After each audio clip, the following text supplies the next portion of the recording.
കൂടുതൽ ദോഷം ചെയ്തു. നെക്സ്റ്റ്, അടുത്ത ലഹരി. ഒരു പരിധിയൊക്കെ പറഞ്ഞാൽ ഈ മദ്യത്തിനേക്കാളും കൂടുതൽ പ്രോബ്ലം ഉണ്ടാക്കുന്ന ഒരാൾ. ഞാൻ പ്രീ ഡിഗ്രി വരെ പഠിച്ചത് സുൽത്താൻ ബത്തേരി സെൻറ് മേരീസ് കോളേജിലാണ്. അത് കഴിഞ്ഞതിന് ശേഷമാണ് എൻ്റെ പഠനം മുഴുവൻ കോഴിക്കോടേക്കായത്. സുൽത്താൻ ബത്തേരി സെൻറ് മേരീസ് കോളേജിൽ പഠിക്കുമ്പോൾ ഞാൻ ഫുട്ബോൾ ടീമിൻ്റെ ഫോർവേഡായിരുന്നു. അന്ന് ഞങ്ങളുടെ ഫുട്ബോൾ ടീമിൻ്റെ ബാക്ക് ഒരാളുണ്ടായിരുന്നു, ഞാൻ പേര് പറയുന്നില്ല. ആ പേര് പറഞ്ഞാൽ ചില ആൾക്കാർ ഐഡൻറ്റിഫൈ ചെയ്യും. അദ്ദേഹം ശരിക്കും പറഞ്ഞു കഴിഞ്ഞാൽ മനുഷ്യ മതിൽ എന്ന് പറയുന്ന സൈസ്, അത്രയും നല്ലൊരു ഫുട്ബോളറായിരുന്നു. അദ്ദേഹം ലീഗ് കളിക്കാൻ വേണ്ടി കോഴിക്കോട് പോകും. അതേമാതിരി തന്നെ കൊച്ചു കൊച്ചു ചെറിയ ചെറിയ ടീമുകളിലൊക്കെ കളിക്കാറുണ്ട്. അടിപൊളി കളിക്കാൻ. അങ്ങനെ ഞാൻ പ്രീ ഡിഗ്രി കഴിഞ്ഞു. ഞാൻ ക്രിസ്ത്യൻ കോളേജിൽ BSc വേണ്ടി പോയി. അങ്ങേരെ ഈ സമയത്ത് ഇവിടെ ബത്തേരി കോളേജിൽ BSc പഠിച്ചുകൊണ്ടിരിക്കുകയാണ്. ഞാൻ പിന്നത്തെ പ്രാവശ്യം നിന്ന് കാണുമ്പോൾ ഇങ്ങനെ കഞ്ചാവിന് അഡിക്റ്റായി കളികളൊക്കെ നഷ്ടപ്പെട്ടുകൊണ്ടിരിക്കുകയാണ്, പഠിപ്പ് നഷ്ടപ്പെട്ട് വരികയാണ്, വളരെ മോശമായ അവസ്ഥയിലേക്കാണ്. പിന്നെ ഒരു ദിവസം ഞാൻ ചെന്നിട്ട് നോക്കുമ്പോൾ കാണുന്നത് ഇങ്ങനെ ഒരു പഴം കംപ്ലീറ്റ് തുറന്നു വെച്ചിട്ടുണ്ട്. എന്നിട്ട് പഴത്തിനോട് സംസാരിച്ചുകൊണ്ട് റോഡുമേ കൂടെ ഇങ്ങനെ നടക്കുന്നു. അതായത് സ്കിസോഫ്രീനിയൻ്റെ ആദ്യത്തെ ലക്ഷണങ്ങൾ, ഡെലൂഷൻ ഡിസോർഡറുകൾ ഇങ്ങനെ ആദ്യമായിട്ട് ഇയാൾക്ക് കാണിക്കാൻ തുടങ്ങി. ഇത് സ്കിസോഫ്രീനിയയുടെ ആണല്ലോ, അതിന് സ്കിസോഫ്രീനിയാണോ എന്ന് പ്രൊണൗൺസ് ചെയ്യാൻ എനിക്കറിയില്ല. എന്തായാലും ഇദ്ദേഹം ഫുൾ കഞ്ചാവിന് അഡിക്റ്റായി. പിറ്റത്തെ ലീവിന് ഞാൻ വയനാട്ടിൽ വരുമ്പോൾ, ബത്തേരി വരുമ്പോൾ ഞാൻ അറിയുന്നത് ഇങ്ങനെ ആത്മഹത്യ ചെയ്തു. കഞ്ചാവിന് അഡിക്റ്റായ ആൾക്കാർ അധികകാലം മുന്നോട്ട് പോകും. അവരുടെ നെർവസ് സിസ്റ്റം പെട്ടെന്ന് തകർന്നു പോകും. മദ്യപാനം കുറച്ച് ടൈം എടുത്ത് തകർക്കുന്നു, പക്ഷേ കഞ്ചാവിന് അടിമപ്പെട്ട ആൾക്കാർ മദ്യപാനം നെർവസ് സിസ്റ്റം പെട്ടെന്ന് തകരാറാകും. നെക്സ്റ്റ്, ഇതാണ് കഞ്ചാവിൻ്റെ ലീഫ്. നെക്സ്റ്റ്, ഇത് കഞ്ചാവ് സാധാരണയായിട്ട് വളർത്തുന്നത് മെഡിക്കൽ പർപ്പസിനാണ്. ഇതിനെ കൊണ്ട് ഒരുപാട് മെഡിക്കൽ വാല്യൂ ഉള്ളതാണ്, പക്ഷെ അത് തലകുത്തനെയാണ് നമ്മൾ ഉപയോഗിച്ച് വരുന്നത്. നെക്സ്റ്റ്, കഞ്ചാവിൻ്റെ ദോഷഫലം ഒരു തരം ഡിപ്രഷനാണ്. കഞ്ചാവ് വലിച്ചു കഴിഞ്ഞാൽ ആൾക്കാർ മദ്യപാനികളെ വാങ്ങിയില്ല. മദ്യപാനികൾ ഉഷാറാവും, ചാടിക്കും, ദേഷ്യം പിടിക്കും, ലഹള ഉണ്ടാക്കും, അടി ഉണ്ടാക്കും, ഡാൻസ് കളിക്കും, കല്യാണ വീടുകളിൽ പാട്ട് പാടും, എല്ലാം ചെയ്യും. പക്ഷെ കഞ്ചാവ് വലിച്ച ആൾ ഇതൊന്നും ചെയ്യില്ല. ഒരു സ്വസ്ഥമായിട്ടാണ് ഇനി അങ്ങനെ ഇരുന്നുള്ളൂ. അപ്പോൾ പെട്ടെന്ന് തന്നെ കാണുന്നത് ഒരു ഉന്മേഷക്കുറവാണ്. പിന്നെ ഉണ്ടാവുന്നത് ഡിപ്രഷൻ എന്ന മാനസിക രോഗം, വിഷാദ രോഗം. പിന്നെ ഫൈനലി മാഡ്നസ്, ഭ്രാന്ത് തന്നെ, ചിത്തക്കളവ്. നെക്സ്റ്റ്, ഇനി ഡ്രഗ് അല്ലെങ്കിൽ മയക്കുമരുന്നുകൾ, ബ്രൗൺ ഷുഗർ തുടങ്ങിയിട്ടുള്ള മയക്കുമരുന്നുകൾ. അതിന് മുമ്പായിട്ട് ഇതിൻ്റെ പ്രാരംഭമായിട്ട് ഞാനൊരു ഭയങ്കര ഒരു കഥയല്ല, ഒരു കൗൺസിലിംഗ് റിപ്പോർട്ടാണ് നിങ്ങളുടെ മുമ്പിൽ അവതരിപ്പിക്കാൻ പോകുന്നത്. കോഴിക്കോട് ഉള്ള ആൾക്കാർ ആരെങ്കിലും ഉണ്ടെങ്കിൽ ചിലപ്പോൾ ആൾക്കാരെ ലൊക്കേറ്റ് ചെയ്യാൻ പറ്റും. അതുകൊണ്ട് പേര് പറയാതെയാണ് ഞാൻ പറയുന്നത്. ഒരു ദിവസം ഒരു അമ്മ എന്നെ ഫോൺ ചെയ്തിട്ട് പറയുകയാണ്, എൻ്റെ മകൻ ഇപ്പോൾ ചെയ്തുകൊണ്ടിരിക്കുന്നത് ഒരു TV ചവിട്ടി പൊളിച്ചിട്ടുണ്ട്, ഒരു VCR-ഉം DVD പ്ലെയർ അടിച്ചു പൊട്ടിച്ചിരിക്കുന്നു, ഫോൺ വലിച്ചെറിഞ്ഞിരിക്കുകയാണ്. ഞാൻ നിങ്ങളെ വിളിക്കുന്നത് എൻ്റെ മൊബൈൽ ഫോണിലാണ്. എങ്ങനെയെങ്കിലും എൻ്റെ മകനെ ഒന്ന് രക്ഷിക്കണം സാർ.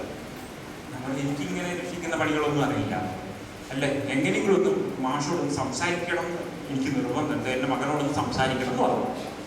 അങ്ങനെ ഞാൻ ഫോൺ എടുക്കുമ്പോൾ ഞാൻ ആ സൈഡിൽ കേൾക്കുന്ന എന്താ പറയുക, എനിക്കൊരു മറ്റവന്മാരോടും സംസാരിക്കേണ്ട, ഞാൻ ആരോടായി സംസാരിക്കേണ്ടത്, ഇതുവരത്തെ കുറേ ആൾക്കാരെ കേട്ടിട്ട് എനിക്ക് സംസാരിക്കേണ്ട.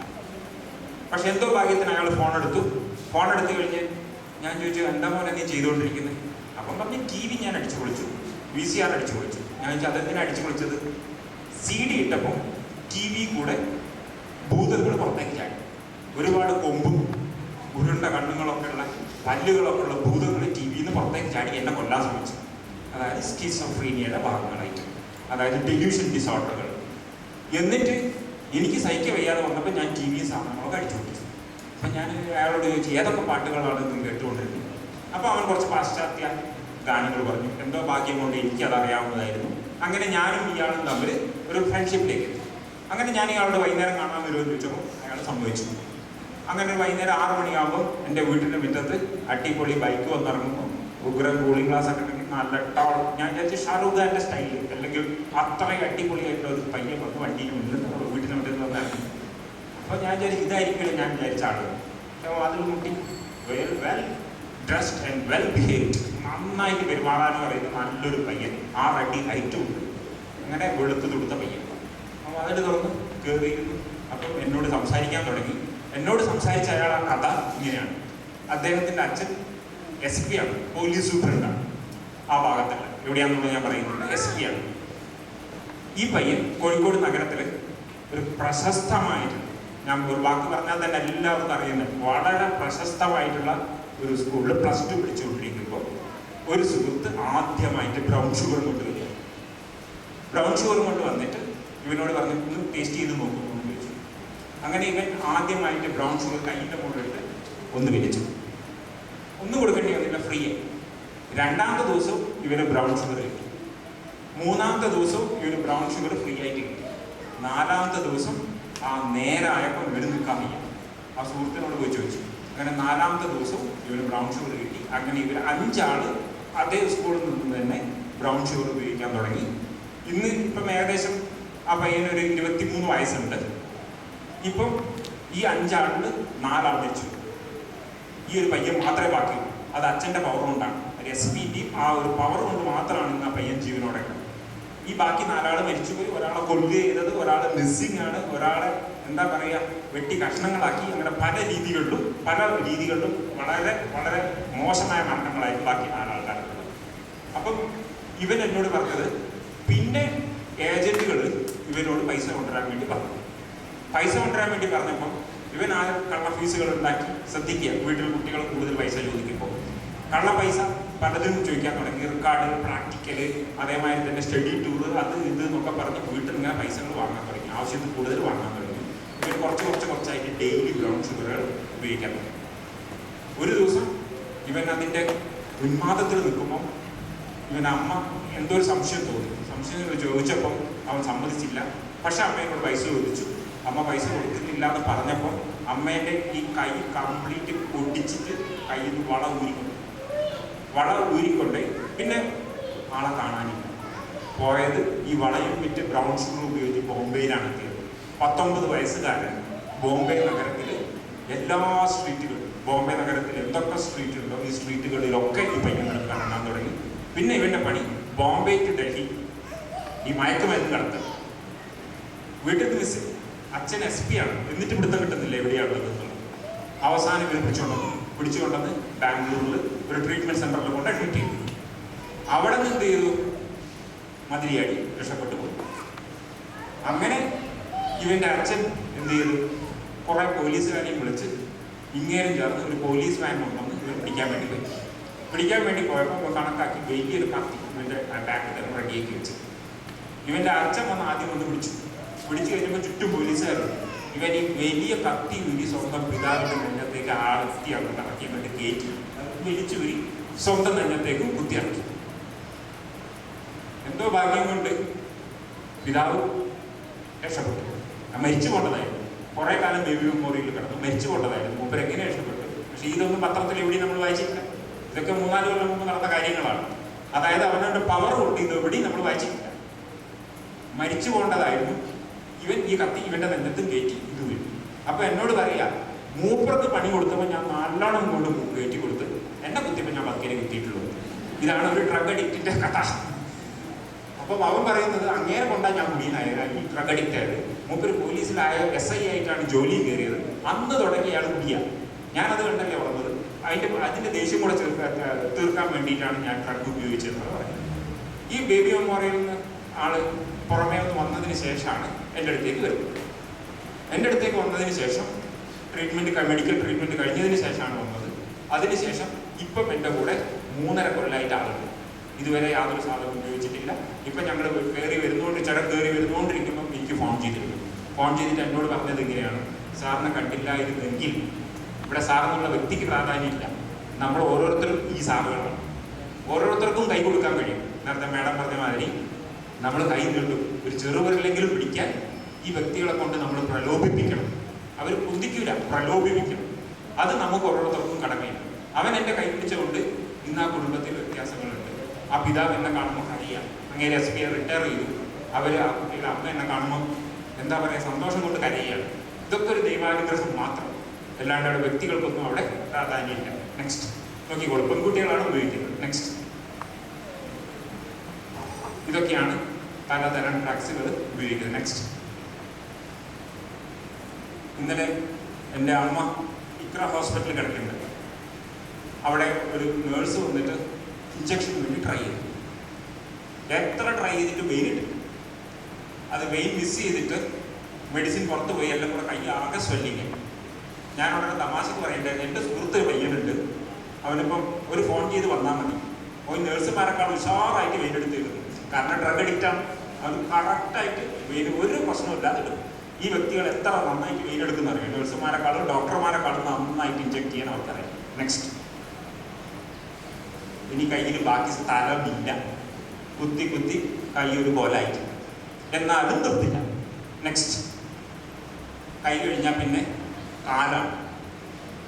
എവിടെയൊക്കെ മറച്ചു വെക്കാൻ പറ്റും ആ ഭാഗങ്ങളിലൊക്കെ എന്ത് ചെയ്യും? ഇഞ്ചെക്ട് ചെയ്യും. പുരുഷന്മാർ അവസാനം അവനവൻ്റെ ജനനേന്ദ്രിയങ്ങളിലും കൂടെ ഇഞ്ചെക്ട് ചെയ്യുന്നതായിട്ട് വായിച്ചിട്ടുണ്ട്. നെക്സ്റ്റ്, ഇത് ബ്രെയിനിൻ്റെ ഒരു ചിത്രമാണ്. ഇത് സ്കീസോഫ്രീനിക് ആയിട്ടുള്ള ഒരാൾ ബ്രെയിനിൻ്റെ MRI സ്കാനാണ് നിങ്ങൾ അവിടെ കാണുന്നത്. ബ്രെയിനിൽ ലിംബിക് സിസ്റ്റം എന്ന് പറയുന്ന ഒരു ഭാഗമുണ്ട്. ഈ ലിംബിക് സിസ്റ്റമാണ് നമ്മളെ വികാരങ്ങളെ നിയന്ത്രിക്കുന്നത്. മദ്യപാനം കൊണ്ട് ഈ ലിംബിക് സിസ്റ്റത്തിലാണ് തകരാറുണ്ടാകുന്നത്. ലിംബിക് സിസ്റ്റത്തിൽ ഹിപ്പോ ക്യാമ്പസ് എന്ന് പറഞ്ഞൊരു ഏരിയ ഉണ്ട്. ഈ ഏരിയയിൽ ആകെ പ്രോബ്ലം. അതുകൊണ്ട് തന്നെ വികാരങ്ങളെ നിയന്ത്രിക്കാൻ പറ്റാത്ത ഒരു കോലത്തിലേക്ക് നമ്മൾ കടക്കും. നെക്സ്റ്റ്, മദ്യപാനം അല്ലെങ്കിൽ ഡ്രഗ്സ് കൊണ്ട് പല ആൾക്കാരും പറയുന്നുണ്ട്, ഞാൻ അധ്വാനിക്കുന്നു, ഞാൻ കുടിക്കുന്നു. നിങ്ങൾക്കെന്താ? ഞാൻ അധ്വാനിക്കുന്നു, ഞാൻ കുടിക്കുന്നു. നിന്റെ പുറയുന്ന പൈസ കൊണ്ടുവന്നിട്ടാണ് ഞാൻ കുടിക്കുന്നത്. കുടിയന്മാർ പറയുന്നത് നമ്മൾ കേട്ടില്ല. അല്ലെ നിന്റെ സ്ത്രീധനം കിട്ടിയ പൈസ കൊണ്ടാണ് ഞാൻ കുടിക്കുന്നത്. ഞാൻ കുടിക്കുന്നു, ഞാൻ അധ്വാനിക്കുന്ന പൈസ കൊണ്ട്. എന്നോട് മേലാ വർത്താനം പറഞ്ഞു പോലെന്ന് പറയുന്നത് നമ്മൾ കേട്ടിട്ടുണ്ട്. പക്ഷേ ഇയാൾ കുടിക്കുന്നത് ഇയാളെ പൈസക്കായിരിക്കാം, പക്ഷേ അല്ലെങ്കിൽ ഡ്രഗ്സ് ഉപയോഗിക്കുന്ന ഇയാളെ പൈസക്കായിരിക്കാം, പക്ഷേ ഇതൊരു ജെനറ്റിക്കൽ ഡിസോർഡർ ആണ്. It will be get inherited. Next, അടുത്ത തലമുറയിലേക്ക് കൈമാറപ്പെടുമ്പോൾ വരുന്നതാണ് ഇങ്ങനെയുള്ള വൈകല്യമുള്ള കുട്ടികൾ. ഡ്രഗ്സ് കൊണ്ടും എന്തിന് നാളെ ഇതേമാതിരി ഒരു ജനറേഷൻ ഉണ്ടാകും. നേരത്തെ കലക്ടർ പറഞ്ഞ മാതിരി ഇവിടെ പോപ്പുലേഷൻ കൊണ്ട് ഇവിടെ ആൾക്കാർക്ക് മുട്ടിയിട്ട് നടക്കാൻ വയ്യ. അതിൻ്റെ ഇടയിൽ കൂടെ തന്നെ ഇങ്ങനെ നമ്മൾ അറിഞ്ഞിട്ടും ഇതേമാതിരത്തെ തലമുറയെ ഉണ്ടാക്കുക എന്ന് പറഞ്ഞു കഴിഞ്ഞാൽ നമ്മൾ നമ്മളോട് മാത്രമല്ല നമ്മുടെ രാജ്യത്തോടും നമ്മുടെ സമൂഹത്തോടും ചെയ്യുന്ന ഏറ്റവും വലിയ ദ്രോഹമാണ്. നെക്സ്റ്റ്, ഇനി ലേശം മാനസിക സ്കീസോഫ്രീനിയ ഡേ ഉണ്ടോ? ഈ സ്കീസോഫ്രീനിയയുടെ ആദ്യത്തെ ലക്ഷണമാണ് ഡെലൂഷൻ ഡിസോർഡർ. ഡെലൂഷൻ ആനക്ക് എത്ര കാലുണ്ടെന്നൊന്നും എല്ലാവരുടെയും ചിത്രം.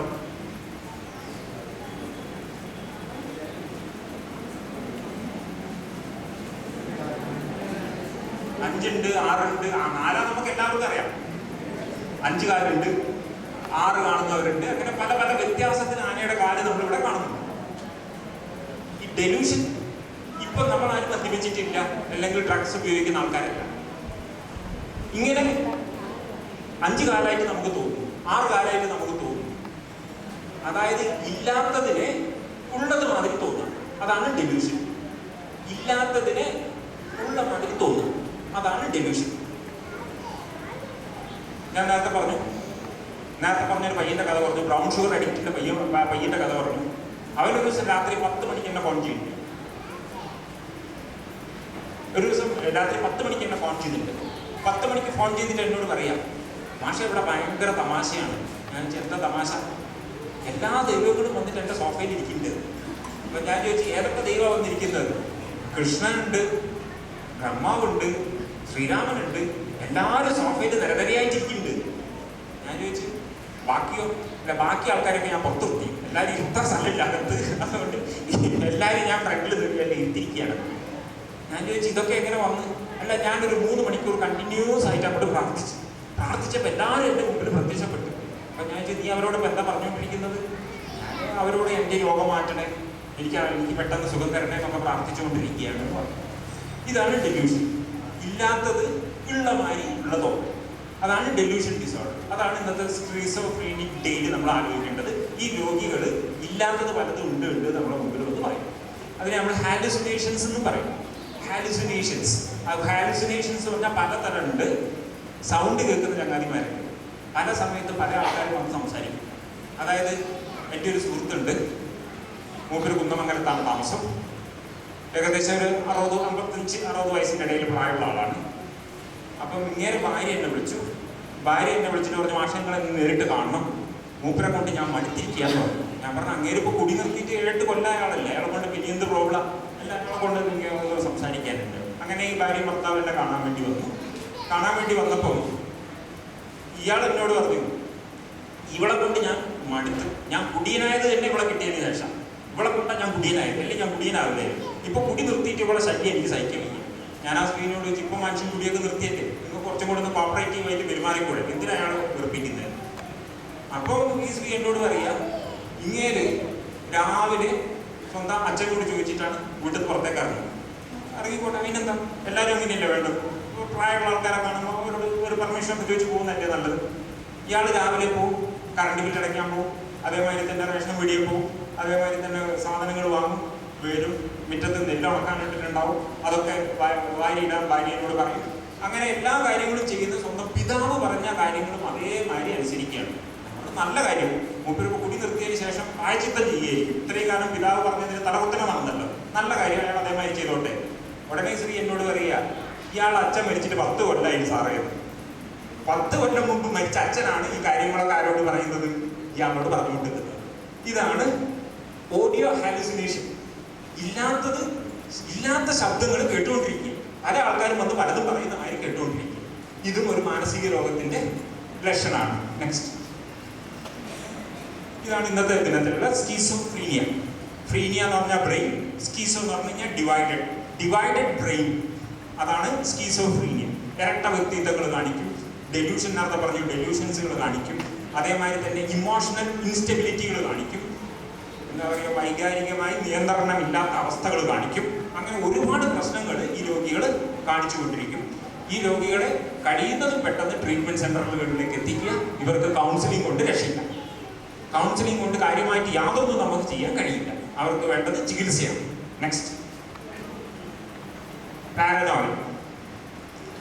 പാരനോയിഡ് എന്ന് പറഞ്ഞു കഴിഞ്ഞാൽ ഇത് മയക്കുമരുന്ന് കൊണ്ടും അതേമാതിരി സ്കീസോഫ്രീനിയ ആൾക്കാർക്കുള്ളതാണ്. പാരനോയിഡ് എന്നുള്ളത് ഞാനത് എളുപ്പത്തിൽ മനസ്സിലാക്കാൻ വേണ്ടിയിട്ട് മലയാളത്തിൽ അതിനെ പെട്ടെന്ന് ഒരു രസകരമായി തർജ്ജമ ചെയ്തിട്ടുണ്ട്. പാരകളാണ് അർത്ഥം. ബാക്കി എല്ലാ ആൾക്കാരും എനിക്ക് ഭാര്യയാണ്, ബാക്കി എല്ലാ ആൾക്കാരും എന്നെ സംശയത്തോടെയാണ് നോക്കുന്നത്, ബാക്കി എല്ലാ ആൾക്കാരും ഒന്നില്ലെങ്കിൽ എന്നെ ചതിക്കും, അല്ലെങ്കിൽ എന്നെ പറ്റും. ഇങ്ങനെ ചിന്താഗതിയുള്ള ആൾക്കാർ. അതായത് ഒരു ദിവസം എന്നെ കാണാൻ വേണ്ടിയിട്ട് ഒരു യുവാവ് വന്നു.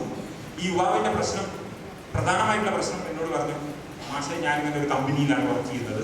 ഈ കമ്പനിയിൽ വർക്ക് ചെയ്തുകൊണ്ടിരിക്കുമ്പോൾ എനിക്ക് പ്രധാനമായിട്ട് നേരിടുന്ന പ്രശ്നം എന്താ വെച്ച് കഴിഞ്ഞാൽ എൻ്റെ മാനേജർ തീരെ ശരിയില്ല, എന്നെ വല്ലാതെ പണിയെടുപ്പിക്കും.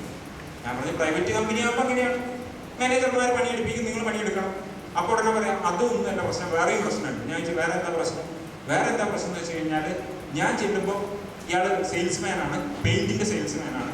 ഞാൻ ഈ കൊണ്ടുപോകുമ്പോൾ പെയിന്റ് കൊണ്ട് ചെന്ന് കഴിഞ്ഞ് കഴിഞ്ഞാൽ അവിടുത്തെ കസ്റ്റമേഴ്സ് ഒന്നും ശരിയില്ല, കസ്റ്റമേഴ്സ് ഒക്കെ മോശമാണ്, ഒറ്റ ഒരാൾ ശരിയില്ല, ഒറ്റ ഒരു കുട്ടി നല്ല വ്യക്തികളില്ല.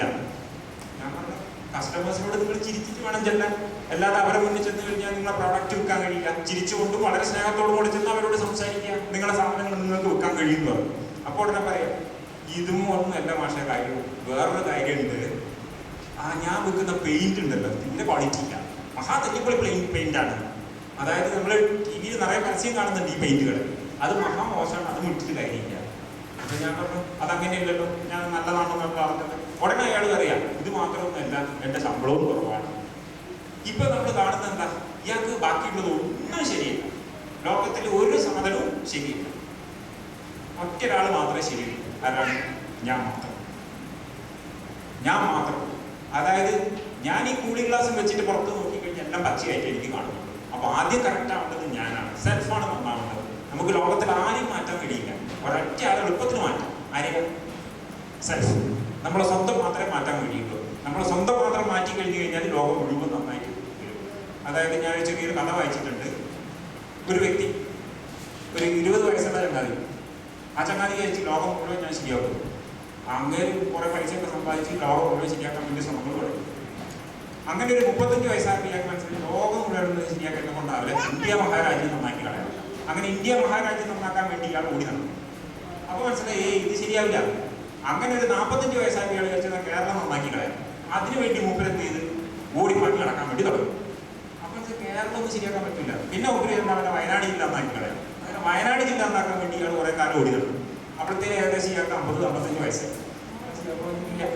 എന്നാ പിന്നെ കൽപ്പറ്റ ടൗൺഷിപ്പ് ഒന്ന് നന്നാക്കി കളയാൻ വിചാരിച്ചു. അങ്ങനെ കൽപ്പറ്റ നന്നാക്കാൻ വേണ്ടി ഇയാൾ കുറെ കാലം പോയി. അപ്പോഴത്തേനും 60 വയസ്സായി. അത് ശരിയാവില്ല എന്ന് മനസ്സിലായി. അപ്പൊ മൂപ്പരെന്ത് വിചാരിച്ച് എന്നാ പിന്നെ സ്വന്തം വീട് നന്നാക്കി കളയാം. അങ്ങനെ ഭാര്യയും മക്കളെയും കണ്ട് കുസ്തി കളയും. എങ്ങനെ കളിച്ചിട്ട് ഇവിടുന്ന് നന്നാവുന്നില്ല. അപ്പോഴത്തേനും മൂപ്പർക്ക് ഒരു 70 വയസ്സായി. 70 വയസ്സായപ്പോൾ മൂപ്പര് വിചാരിച്ച് എന്നാ പിന്നെ ഞാനൊന്ന് എന്നെ തന്നെ ഒന്ന് നന്നാക്കാൻ നോക്കിക്കളയാന്ന് വിചാരിച്ചു. അപ്പോഴത്തേക്ക് സമയം വൈകിയും പോയി. എപ്പം ഇയാൾ മരണക്കിടക്കയിൽ നിന്ന് ആലോചിക്കുന്നത് എന്താണെന്നറിയോ? ഈ 70 വയസ്സ് തോന്നിയത് എന്തുകൊണ്ട് എനിക്ക് 20 വയസ്സ് തോന്നിയില്ല? 20 വയസ്സ് തോന്നിയിട്ടുണ്ടെങ്കിൽ ഞാൻ നന്നാവുകയായിരുന്നു. എൻ്റെ ലോകം മുഴുവനും എനിക്ക് വളരെ നന്നായിട്ട് കാണപ്പെടുമായിരുന്നു എന്ന് തോന്നി. Next, depression. ഒരാൾ എന്നെ വിളിക്കുകയുണ്ടായി. വിളിച്ചിട്ട് വന്ന് മാഷങ്ങളെ നേരിട്ടൊന്ന് കാണണം. CDA, കോഴിക്കോട് CDA വർക്ക് ചെയ്യുന്നതാണ്. കാലിക്കറ്റ് ഡെവലപ്മെന്റ് അതോറിറ്റിയിൽ വർക്ക് ചെയ്യുന്നതാണ്. ഞാൻ പറഞ്ഞാൽ ശരി വരുമെന്ന് പറഞ്ഞു. അങ്ങനെ ഇയാൾ വൈകുന്നേരം ഒരു 6 മണിയാകുമ്പോൾ വീട്ടിലെത്തി. വാതിൽ മുട്ടി. എനിക്ക് പരിചയമുള്ള ആളാണ്. വാതിൽ തുറന്നു. കുടിയനായിരുന്നു. വാതിൽ തുറന്ന ഉടനെ ഒരു ഭയങ്കര കരച്ചിൽ. 45 വയസ്സുള്ള മനുഷ്യനാണ്. 2 കണ്ണു കുടുകുടുകുടാന്ന് വെള്ളം ചാടുന്നുണ്ട്. കരഞ്ഞിട്ട് എന്നെ കെട്ടിപ്പിടിച്ചു. എനിക്ക് എന്ത് പറ്റി? ആരെങ്കിലും മരിച്ചോ? അപ്പൊ ഉടനെ പറയാ ആരും മരിച്ചിട്ടൊന്നുമില്ല. പിന്നെ എന്തിനീ കരയുന്നത്? അപ്പം പറയാ എനിക്ക് അറിയുന്നില്ല, എന്തിനാണ് സങ്കടം എന്നുള്ളത് അറിയില്ല. അപ്പൊ ഉടനെ പറയാ അത് അറിയുമെങ്കിൽ ഞാൻ നിങ്ങളെ കാണാൻ വരുമോ?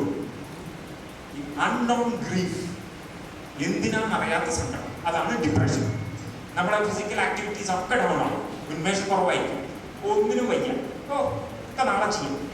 എന്നെ കൊണ്ടാവില്ല, അത് വേറെ ആരെങ്കിലും ചെയ്യട്ടെ.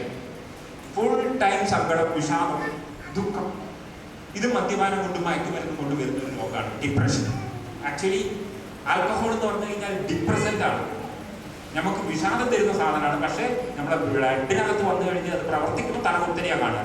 അത് നമുക്ക് കൂടുതൽ ആക്ടിവേഷനാണ് തരുന്നതായിട്ട് ഫീൽ ചെയ്യാം. പക്ഷേ ഡിപ്രസന്റ് ആണ്. ഈ ഡിപ്രസന്റ് ആണ് പിന്നെ നമുക്ക് ഡിപ്രഷൻ എന്നുള്ള രോഗത്തിലേക്ക് എത്തിക്കും. നെക്സ്റ്റ്, മദ്യപാനം, മയക്കുമരുന്ന്. ഇതൊരു പരിധിക്ക് കൂടുതലായി കഴിഞ്ഞു കഴിഞ്ഞാൽ നമ്മൾ എത്താനുള്ള സ്ഥലം പലതരം കുറ്റകൃത്യങ്ങൾ. സ്വന്തം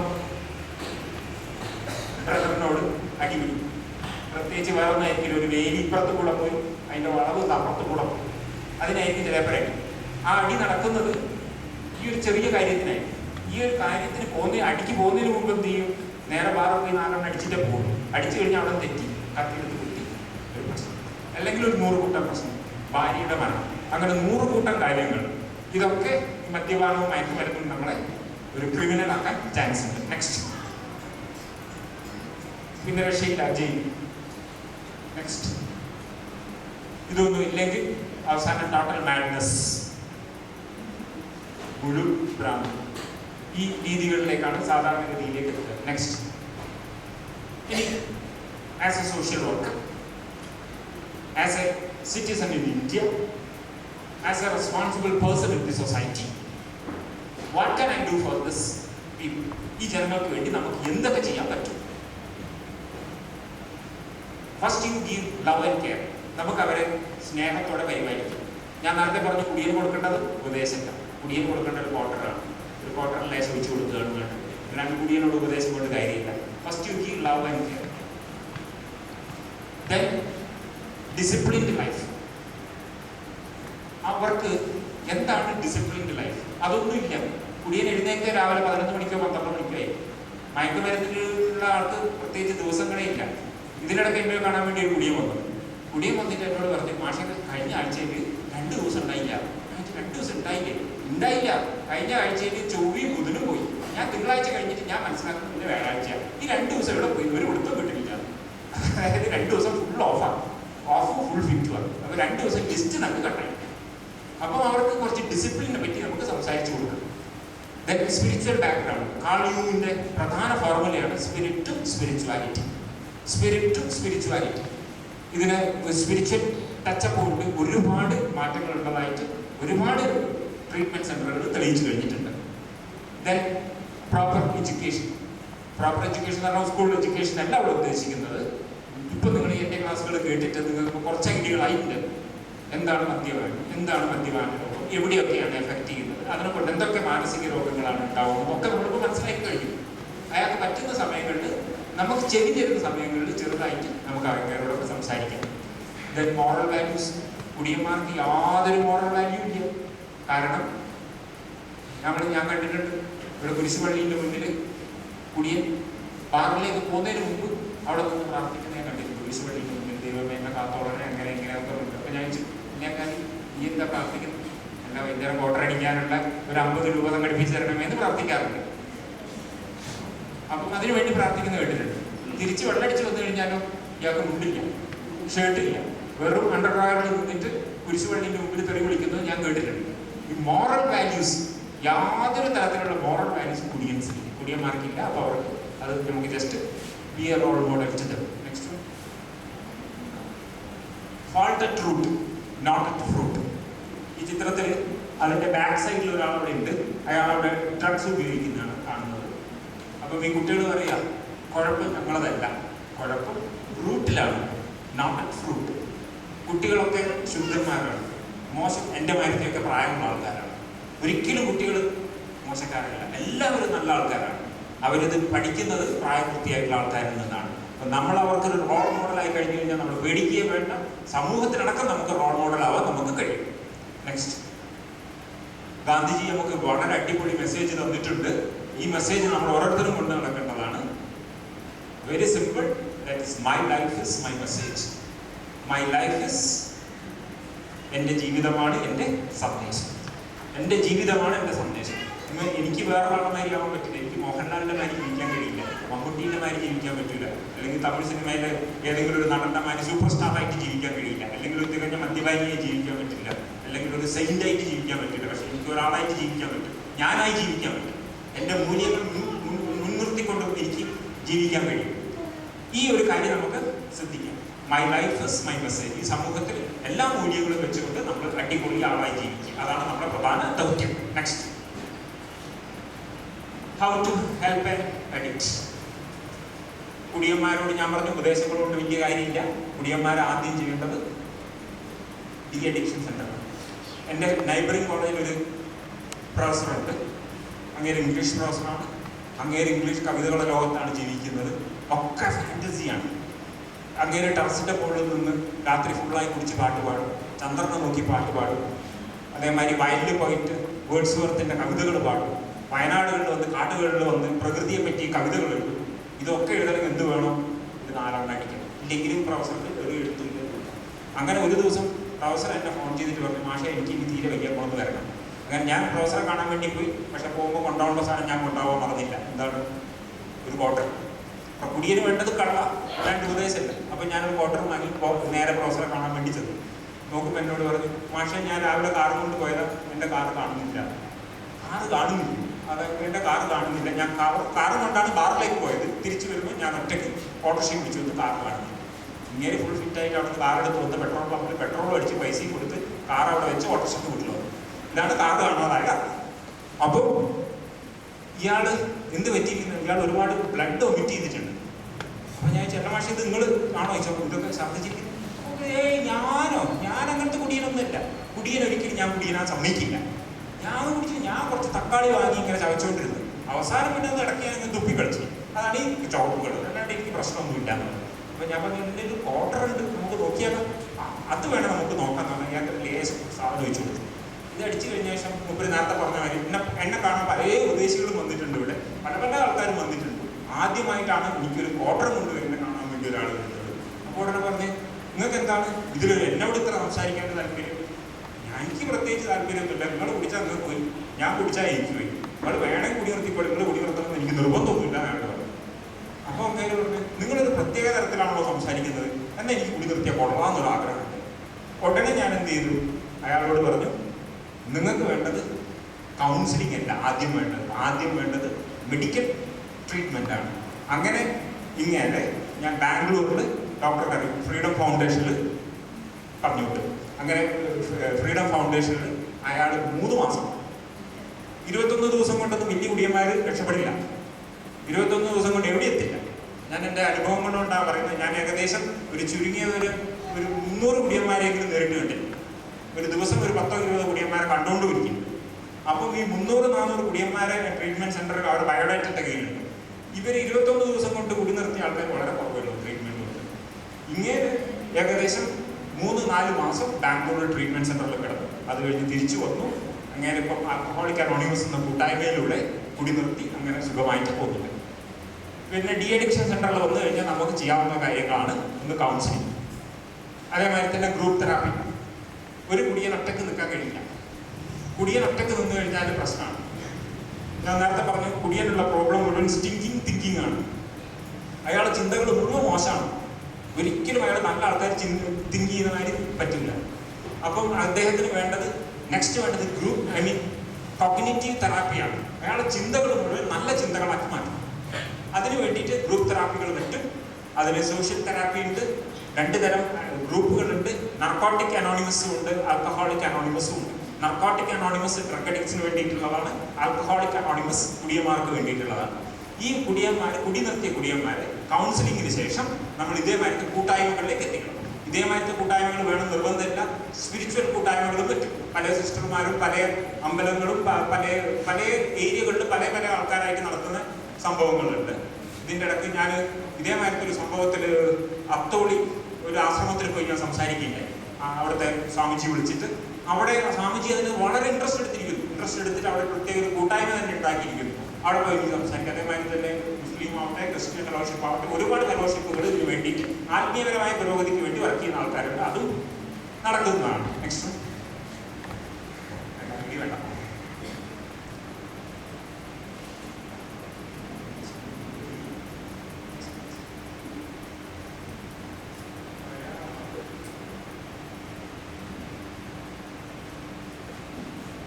More you depend on God, more you become independent. നമ്മളെല്ലാം ഡിപ്പെൻഡൻ്റ് ആയിട്ടുള്ള ആൾക്കാരാണ്. പലതരത്തിലും നമ്മൾ ഡിപ്പെൻഡൻ്റ് ആയിപ്പോയി. അപ്പം ബിൽ ഡബ്ല്യു എന്ന് പറയുന്ന വ്യക്തിയുണ്ട്. അദ്ദേഹമാണ് ആൽക്കഹോളിക് അനോണിമസിന് ഫൗണ്ടേഷൻ ഇട്ടിരിക്കുന്നത്. അപ്പം അദ്ദേഹം പറയുന്നത് more you depend on God, more you become independent. ദൈവത്തോട് നിങ്ങൾ എത്രത്തോളം അടുക്കുമ്പോൾ നിങ്ങൾ ഇതേമാതിരി വിധേയത്വമുണ്ടാവുന്ന വസ്തുക്കളിൽ നിന്ന് നിങ്ങൾക്ക് സുഖമായി ജീവിക്കാം. And Mother Teresa said never hate your enemies, hate enmity. മദ്യത്തെ എല്ലാം വെറുക്കേണ്ടത്, പാനികളെ എല്ലാം നിങ്ങൾ വെറുക്കേണ്ടത്, മദ്യാസക്തിയാണ് നിങ്ങൾ വെറുക്കേണ്ടത്. ഞാൻ വർക്ക് ചെയ്യുന്ന ലാബിൽ ഇഷ്ടംമാതിരി ക്യാൻഡിൽ കൊണ്ടുവച്ചിട്ടുണ്ട്. കാരണം ഞങ്ങൾ ഡിസെപ്ഷൻസ് ഒക്കെ ചെയ്യുന്നതും അതേമാതിരി പ്രിസർവ് ചെയ്യുന്നതും ആൽക്കഹോളിലാണ്. എൻ്റെ 100% ആൽക്കഹോളുണ്ട്. ചാരായം ഞങ്ങളുടെ ലാബിൽ ഇഷ്ടംമാതിരി ഉണ്ട്. ഈ ചാരായം ആർക്കും ഒരു ദ്രോഹവും ചെയ്യുന്നതായിട്ട് അറിയുന്നില്ല. പക്ഷെ ആർക്കും എടുത്ത് കുടിച്ചാലേ പ്രശ്നമുള്ളൂ. അപ്പം മദ്യം പ്രശ്നക്കാരനല്ല, മദ്യ ആസക്തിയാണ് പ്രശ്നക്കാരൻ. That should be treated. Next.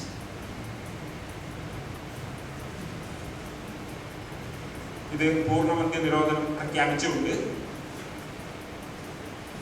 അന്നത്തെ US പ്രസിഡന്റ് ജനുവരി 16, 1919 ഇറക്കിയ പത്രപ്രസ്താവനയാണ് അമേരിക്കയിൽ പൂർണ്ണ മദ്യ നിരോധനം. ഞാൻ പൂർണ്ണ മദ്യ നിരോധനത്തിന് എതിരല്ല, അതിന് ഞാൻ അനുകൂലിക്കുന്നുള്ളൂ. പക്ഷെ അമേരിക്കയിൽ 1919 പൂർണ്ണ മദ്യ നിരോധനം കൊണ്ടുവന്നു.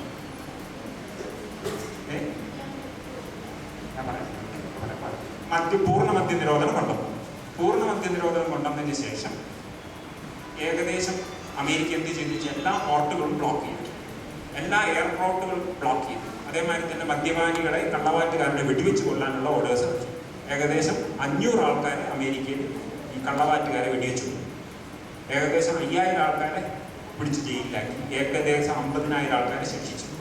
ഇതെല്ലാം കഴിഞ്ഞിട്ട് ഏകദേശം അമേരിക്ക എത്രയോ $1 മില്യൺ അമേരിക്ക കടക്കാനായി. 1930 ഈ ലോ ചീന്തിയിട്ടാണ്. എന്താ പറഞ്ഞതെന്ന് വെച്ച് കഴിഞ്ഞാൽ ഇത് ലോകത്തിലെവിടെയും നടക്കാത്ത കാര്യമാണ്. ഞാൻ നേരത്തെ പറഞ്ഞു, മദ്യം എല്ലാ പ്രശ്നക്കാരും, മദ്യ ആസക്തിയാണ് പ്രശ്നം. മദ്യം എടുത്ത് കുടിക്കാൻ തോന്നുന്നതാണ് പ്രശ്നം. ആ തിങ്കിങ് ആണ് പ്രശ്നം. ആ തിങ്കിങ്ങിനെ സ്ട്രൈക്കിംഗ് തിങ്കിങ് ആക്കി മാറ്റണം. കുടിക്കാനുള്ള തോന്നലില്ലാതാക്കണം. പൂർണ്ണ മദ്യ നിരോധനം ചിലപ്പോൾ നടന്നേക്കാം, വെൽ ആൻഡ് ഗുഡ്. പക്ഷെ എത്രത്തോളം വരുന്നുള്ളത് എനിക്കറിയാം.